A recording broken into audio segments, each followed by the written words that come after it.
Hi everyone. So we are continuing with our digital series of revising certain topics. So right now we are going to do an accounts paper.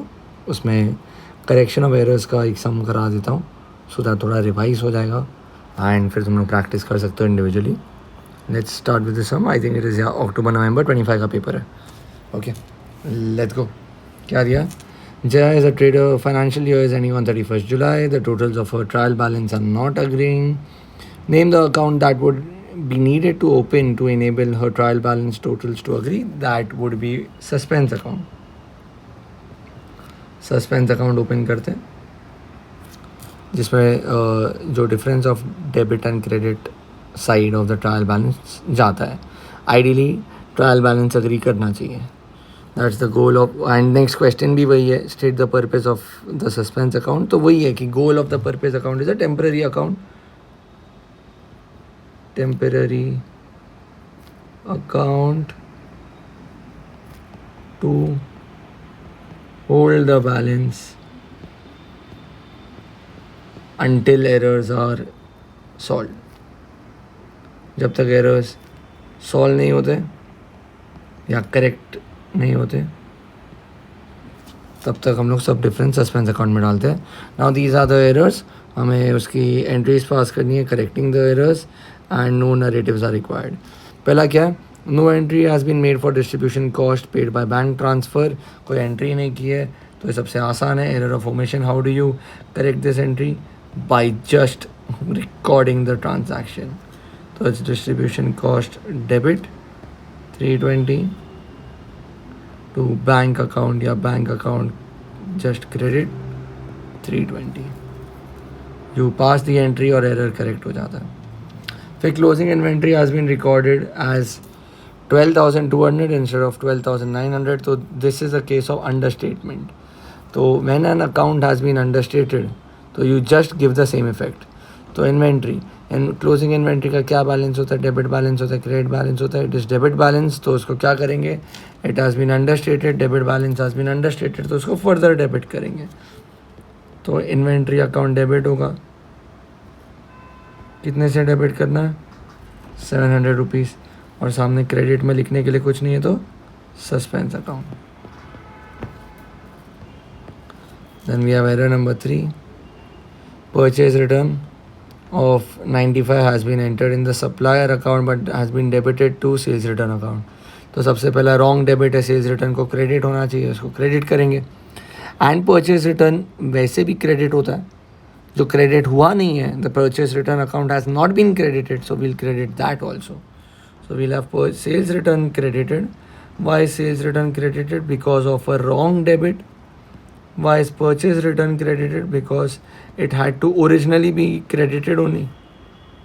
तो debit में क्या लिखेंगे? कुछ लिखने के लिए नहीं है तो suspense 190. Then a check of 225 received from ABC has been entered in the cash book but no entry has been made. अब चेक रिसीव्ड का एंट्री होता है bank account debit to ABC. लोग ने बैंक में डेबिट तो किया but ABC को क्रेडिट किया ही नहीं है. तो हम लोग क्या करेंगे? We'll write suspense debit and we'll credit ABC. कितने का चेक था? 225 रुपीज़. फिर क्या दिया? Property maintenance cost has been incorrectly charge to land and building. तो charge to land and building मतलब क्या? It has been incorrect debit. Incorrect debit तो उसको क्रेडिट करेंगे. तो डेबिट में क्या लिखेंगे? मेंटेनेंस. तो maintenance account debit. Your assets has been overstated to land and building credit. तुम लोग ये टू नहीं लिखते हो, तुम लोग डेबिट नहीं लिखते हो. IGCSE बोर्ड है, my bad. Normally debit and all लिखते हैं.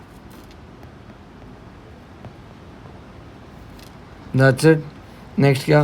What are the errors that are not revealed by the trial balance? Obviously error of omission, error of commission, error of principal. Basically there are 6 types of errors on in the textbook दिया हुआ है सब एक साथ. कौन से 6 type के error है जो ट्रायल बैलेंस में नहीं आते. नाउ ये ड्राफ्ट प्रॉफिट को करेक्ट करने वाला नहीं है. यहाँ पे बेसिकली दिया क्या है, complete the table by entering the amount by which her profit for the year would be overstated, understated if the error was uncorrected. इसका मतलब ये है that you imagine that you have not corrected the error. So what happens to the profit if the error is left uncorrected? Now this is the difficult wala type, not the easy wala type. Easy wala type है to correct the draft profit, जो हम लोग यहाँ पे directly खाली entries को देख लेते हैं, डेबिट क्रेडिट में एक्सपेंस और इनकम्स अकाउंट को ढूंढ के वी रेक्टिफाई इट. उसका मैंने एक छोटा सा रूल भी बताया था. We'll do that once we reach to a question like that. But the one that we are solving right now is a difficult one. यहाँ पे तुम्हें लॉजिकली सोचना पड़ता है. They are saying if the errors are unchecked, if the errors continue to be uncorrected, what will be the impact on the profit. First वाला तो किया है, जाने दो. सेकेंड वाला, closing inventory has been recorded as 12,200 instead of 12,900. तो basically closing inventory understate हुआ है. अब अगर क्लोजिंग इन्वेंट्री अंडरस्टेट होता है, इसका मतलब क्या, तुम्हारा कॉस्ट ऑफ सेल्स भी अंडरस्टेट होगा. ओके, क्लोजिंग इन्वेंट्री अगर अंडरस्टेट हुआ है, it is subtracted from cost of sales. Hence, if less is subtracted, so your cost of sales is overstated. And if your cost of sales is overstated, what happens to the profit? The profit becomes understated. तो basically तुम्हारा profit 700 रुपये से understate हो जाएगा.